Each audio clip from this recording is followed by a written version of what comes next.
திருப்பாவை பாசுரம் 23 பாடல்.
திருப்பாவை பாசுரம் 23 பொருள்.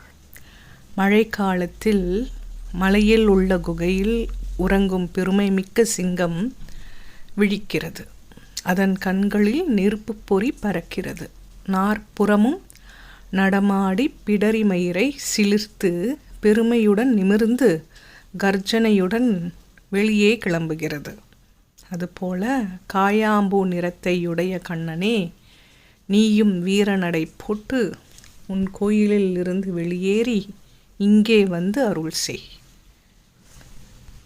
வேலைப்பாடுகளை கொண்ட மிக சிறந்த சிம்மாசனத்தில் அமர்ந்து நாங்கள் எதற்காக இங்கே வந்தோம் என்பதை அறிந்து அந்த கோரிக்கைகளை பரிசீலனை செய்து நிறைவேற்றி அருள வேண்டுகிறோம். விளக்கம்: எதிரே இருப்பவன் கடவுள் என்பதற்காக வீட்டை கொடு, பொருளை கொடு, நகையை கொடு, வாகனத்தை கொடு என நம் கோரிக்கைகளை ஆண்டவன் முன்னால் வைக்கக்கூடாது. அவை நமக்கு அமைய வேண்டும் என்ற விதி இருந்தால் நம் உழைப்பை பொறுத்து அவை இறைவனால் நமக்கு தரப்பட்டுவிடும். எனவே நியாயமான கோரிக்கைகளையே இறைவனிடம் சொல்ல வேண்டும். இதைத்தான் ஆயர்குல பெண்கள் நாங்கள் கேட்பது நியாயம் என தெரிந்தால் மட்டும் அதை கொடு என கேட்கிறார்கள். அவர்கள் கேட்டது என்ன? அந்த கண்ணனையே கேட்டார்கள். அவனோடு கலந்து விட்டால் சோர் எதற்கு, வாகனம் எதற்கு, இதர வசதிகள் எதற்கு?